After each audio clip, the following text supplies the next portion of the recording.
My wife brought her lover to family dinner. What I did next traumatized everyone forever. Hello, everyone. Dear listeners, please share your thoughts in the comments section below. And don't forget to like, share, and subscribe. Now, let's begin the video. Using a throwaway for obvious reasons with certain specifics modified to preserve anonymity. That was an intense and shocking story.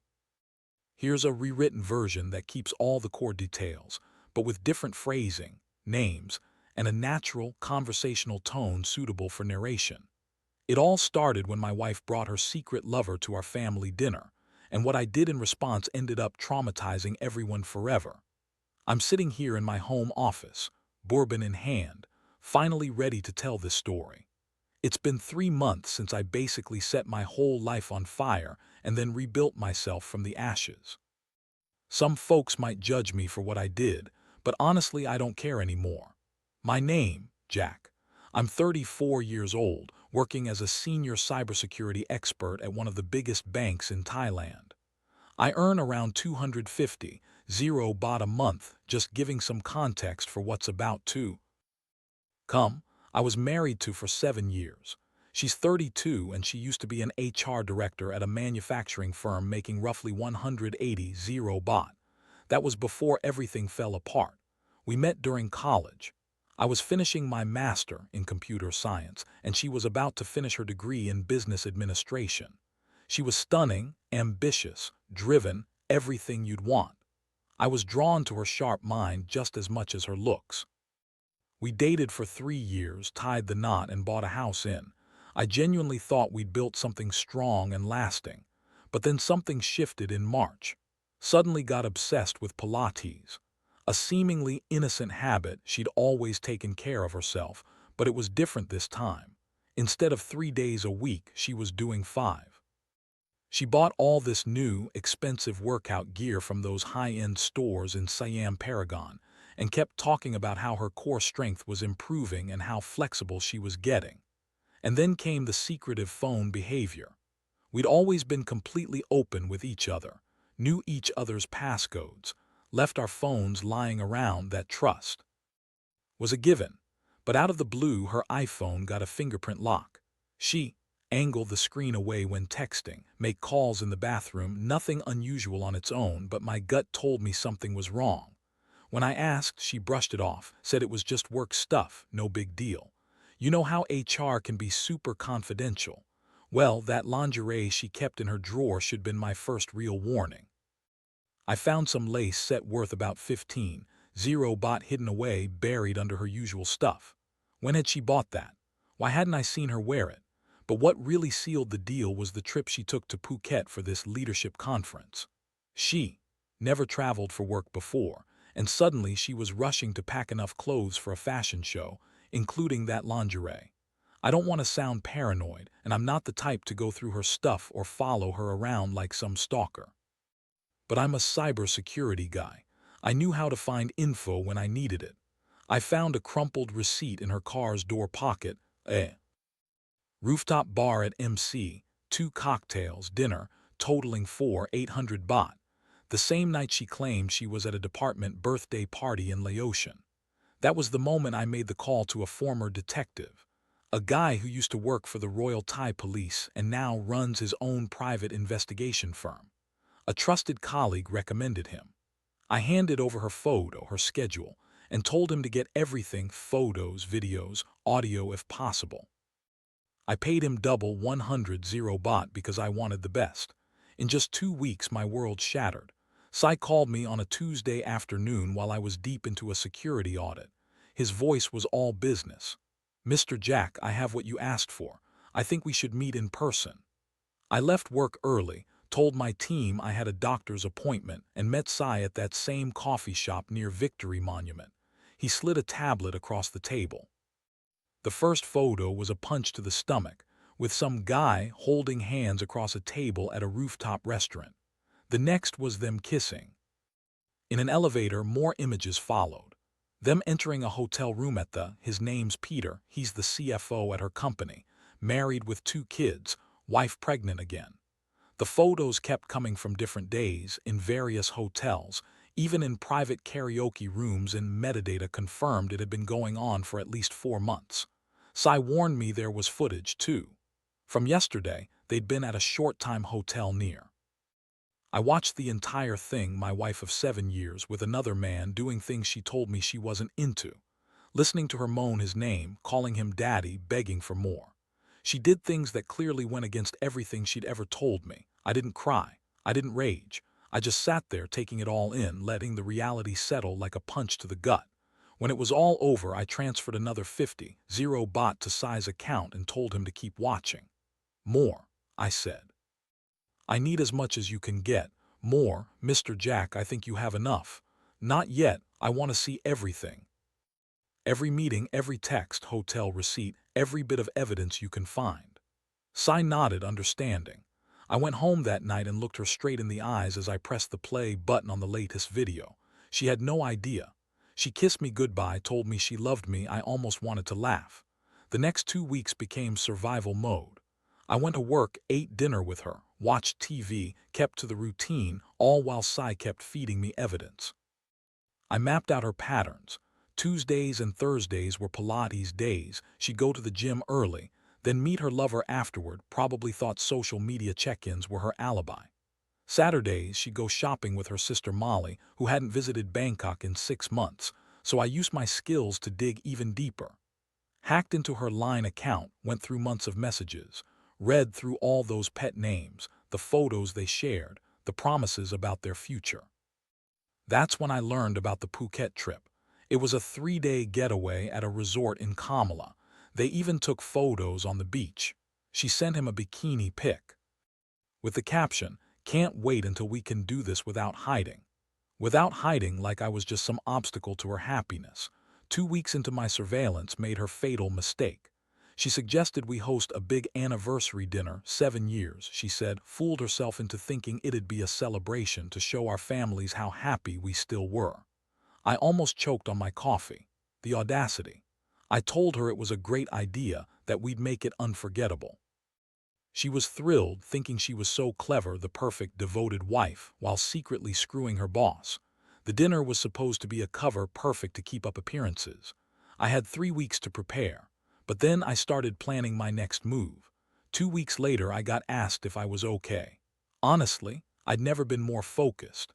Every day I went to work solving security problems, protecting millions in assets, then came home and refined my plan. I upgraded our home security system, told her I was worried about neighborhood break-ins. Installed cameras in every room, high-def, night vision, motion sensors, everything feeding into a secure server only I could access. It took exactly 1 week before I caught her bringing her lover into our house. I was away at a work conference, and when I got a motion alert, pulled it up on my phone, there they were in my bed in my house. Watching that in real time, man, rage, it was explosive. I stormed out to the hotel gym and beat on a punching bag for an hour, but I didn't confront them then. Instead, I saved every second of that footage. Sai was already ahead of me. Turns out Peter wasn't just cheating he had a whole rotation. Sai found photos of him with 2 other women from the company. The guy was running a whole side hustle. His wife didn't even know. Sai told me she was pregnant with their third. She's 35, a housewife and she's a good woman. That was when I made my choice. Deserved to know about her, but not yet. Not until I was ready. The anniversary dinner consumed her, though she threw herself into the plans like her life depended on it. Catering from a fancy place in Sam Square, flowers, a photographer. She even bought a new dress for 20 baht from Central Embassy. I wanted it to be perfect. She kept saying our families needed to see how well we were doing. Like she cared about her own kin while she was spreading her legs for another man. I played along, helped with the guest list, even suggested inviting her colleagues since they were supposedly so close to her. She froze for a second, then recovered, claiming she didn't want to mix work with family. I pushed, asking about this mentor she'd mentioned, Peter. She turned white but lied smoothly, said he was busy, that her story was true, that he'd helped her professionally. I instructed her to invite him. I wanted to meet the man who'd been so influential on her career. She thought I was clueless, but I knew the truth. That week, I contacted my lawyer, the best divorce attorney in Bangkok. I laid out my evidence and she read through it eyes wide. "This is solid," she said. "You'll keep the house, the cars, most of your assets. She'll be devastated." But I wasn't just after relief, I wanted full destruction. "I want everything," I told her. Scorched earth strategy. We spent hours planning, Thailand's divorce laws, protecting assets, destroying reputation if necessary. Before the dinner, I crafted my masterpiece, a 20-minute montage of all the evidence. Hotel footage, security camera clips, chat screenshots, photos from their trips, everything, arranged chronologically to tell the story. I made copies on USB drives for the family elders with watermarks, dates, and timestamps to make it undeniable. My little brother noticed I was different. During our weekly football match, he pulled me aside. "Jack, what's going on? You're acting weird." I told him it was just work stress. He had a good nose, he sensed I was at war with someone. I reassured him everything was fine, but I knew I'd tell him everything soon enough. 3 days before the dinner, confirmed he'd be coming with his wife. Told me this with barely concealed anxiety. "He's bringing two," she said. "She's pregnant. We need to make sure she's comfortable." I smiled and told her we'd take good care of them, knowing full well what that meant. The night before the big event, finally initiated intimacy, probably guilt, or maybe just to keep me fooled. I played along, knowing this was probably the last time. It made it all special for me, a final memory. I couldn't sleep that night, but not from nerves, I was just too excited. Everything was ready. The evidence, the videos, the legal support. In the dark, I watched her sleep peacefully beside me, murmuring softly. I looked at her, the woman I once loved, trusted, built a life with, and felt nothing. Nothing at all. Because tomorrow her world would fall apart and I would be the one to make it happen. Saturday arrived bright and clear. Woke up buzzing with fake enthusiasm, bossing the caterers, fussing over flowers. I helped set up tables in the garden, stringing lights, a proud husband mode. She kissed me hurriedly between tasks, saying how supportive I was. Supportive, right? Yeah. Guests started arriving at 5 p.m. My parents from, her family from, her sister Molly, who wasn't shopping with anymore, judging by the look in her eyes. All in all, about 33 people, including her colleagues and friends. Fraser and his wife arrived around 5:45. I watched from the kitchen as they parked, Fraser nervously adjusting his collar. His wife was glowing with pregnancy, modestly dressed, but her belly was impossible to hide. Greeted them with her best acting, polite yet distanced, the perfect counterfeit smile. I shook Fraser's hand, stared him in the eyes. "Nice to finally meet you," I said. She told everyone he was her mentor, a big help in her career. He mumbled some pleasantries, smiled shyly, unaware she was sitting in the middle of my trap. Dinner was served at 6:30, a traditional Thai spread. I made sure to order's favorite dishes, the Last Supper, in a way. I sat at the head of the table, to my right, Fraser, and across from us. My parents to my left, her family across from them. Everyone chatting, laughing, pretending everything was fine. Her dad raised his glass to many more years. Everyone toasted. I raised my own glass of whiskey, looking around. 7 years ago, I married the woman I thought I'd spend my life with. I paused, voice steady. Was everything I wanted. Intelligent, beautiful, ambitious. I thought we were building something real. She looked up at me with tears welling, maybe realizing she'd been caught. If only she knew what was coming. In marriage, we promise love, honor, fidelity, to trust, to share everything. That trust is sacred. Once broken, it's forever lost. The room grew silent. I think everyone sensed the weight of what I was about to say, what I'd already seen. I'd learned that trust isn't just words, it's actions, and sometimes betrayal. And betrayal has consequences. I pulled out my phone, flicked the TV to a video, the screens lit up behind me. "Tonight I want to tell you all a story," I said. "A story about trust, betrayal, and hard consequences. Consider it my gift." I hit play, and the images that followed were like a punch to the stomach. First, chat logs, Peter telling my wife what he wanted to do, her enthusiastic responses. The family members gasped as they read. Then, photos, them holding hands at a restaurant, kissing in an elevator, entering a hotel room. His name, Peter. Earlier that day, she'd been in a hotel with him. Metadata confirmed it. Then came the videos. Security footage from a hotel, them entering a room timestamped during her Pilates class, a clear contradiction. "Turn it off," she screamed, reaching for my phone, but I kept going.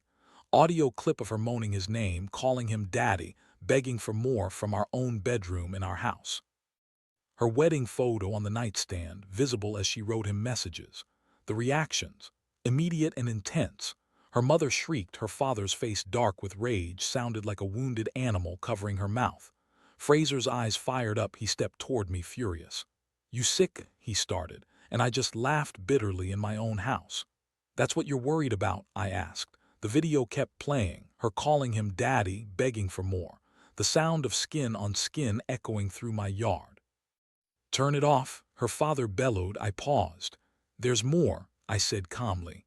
Then I pulled out envelopes, handing them around like party favors.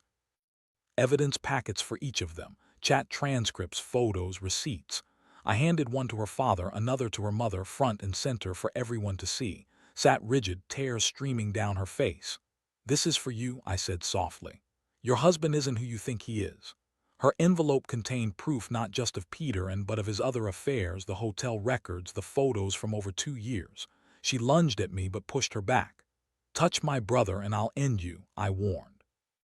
Was on her knees by then, begging. "Please, we can talk." I raised my phone again.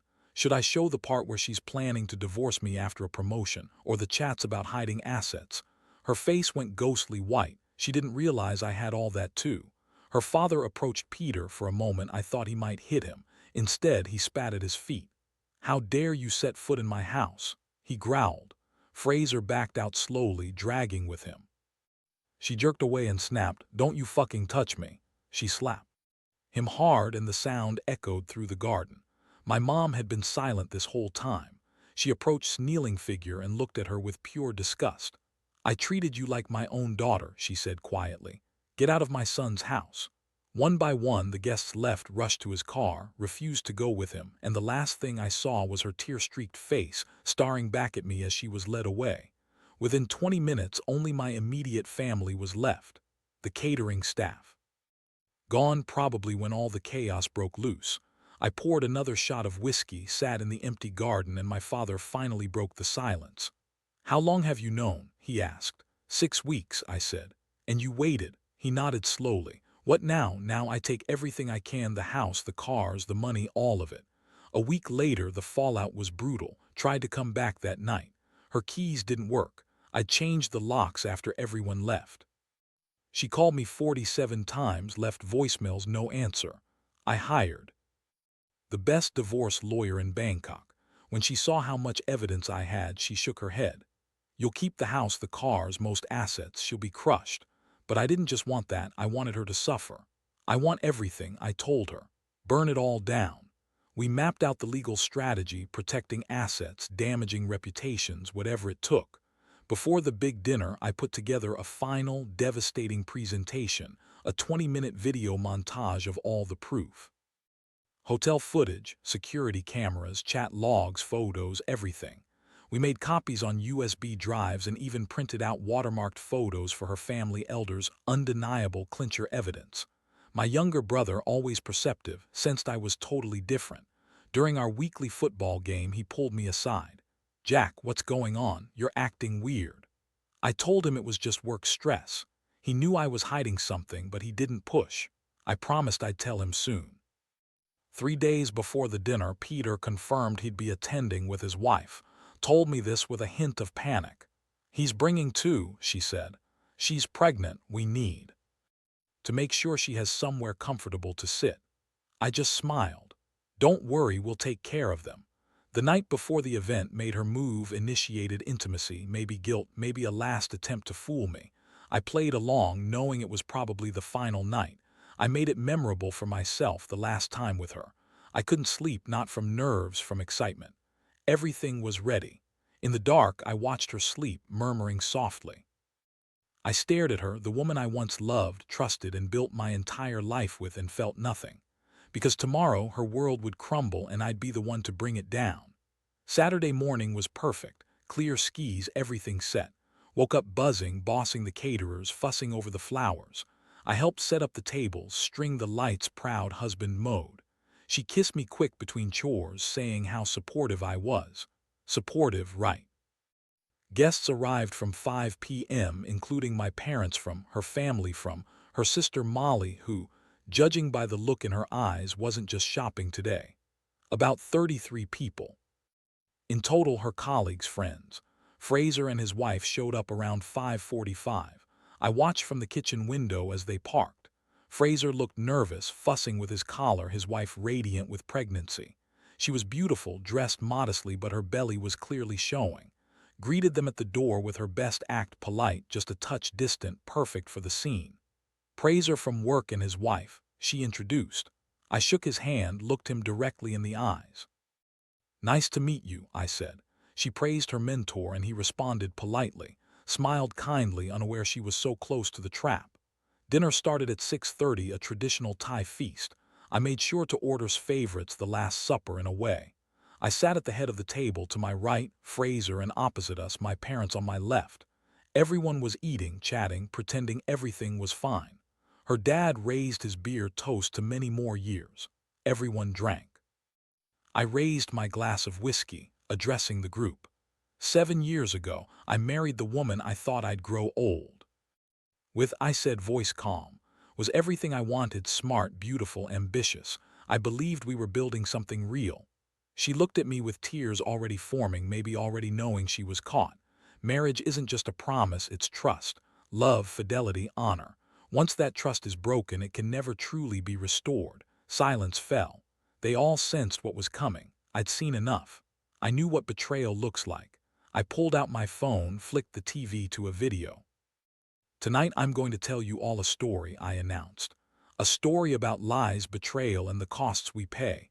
I pressed play. The room went still. The images that appeared: chat screenshots of her with Peter, her responses, them holding hands, kissing, entering a hotel room, all undeniable. Metadata confirmed the timing. The hotel footage too, her entering a room during what was supposed to be her Pilates class. "Turn it off," she shouted, but I kept going. The audio clip was worse, her moaning his name, calling him daddy, begging for more, from our own bedroom. Her wedding picture was visible in the background on her nightstand as she wrote him. Her reaction was visceral. Her mother shrieked, her father's face, twisted with rage, made sounds like she'd been hit. Fraser stepped toward me, furious. "You sick?" I just laughed. "Yep, laughed in my own house." "What's your problem?" I asked. "That we filmed you in your own home, really." The video played on her calling him daddy, begging, skin slapping, all echoing through our yard. Then I paused. "There's more," I said softly. I pulled out envelopes, handing evidence to each person: chat transcripts, photos, hotel receipts, credit card statements. To her father I handed a thick folder, to her mother another. Sat there crying, trembling. I approached her gently. "This is for you," I said. "Your husband isn't who you thought he was." Her envelope had pictures of Peter with other women, hotel records from over 2 years. She lunged at me but stepped in, shoving her back. "If you touch my brother, I swear I'll end you," I warned. Was on her knees by then, begging. "Please, can we talk? It's not what it looks like." I pulled out my phone again. Should I show everyone the part where she's planning to leave me after her promotion, or the chats about hiding assets? Her face turned ghostly white. Her father approached Peter, obviously furious. For a moment I thought he might hit him. Instead, he spat on his shoes. "How dare you come into my daughter's house?" he snapped. Fraser backed away slowly, pulling with him. She jerked free and hissed, "Don't fucking touch me," before slapping her husband across the face. That loud crack echoed. My mom hadn't spoken all evening. She stepped up to who was still kneeling and looked down with disgust.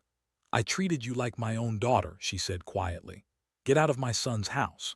One by one they left, hurried to his car, refused to go with him. She looked back at me, mascara running, mouth opening but no words. In just 20 minutes only my family remained. The catering staff had vanished, probably when the chaos hit.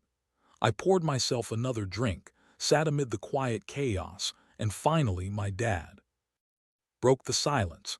"How long have you known?" he asked quietly. 6 weeks, I replied. "And you waited?"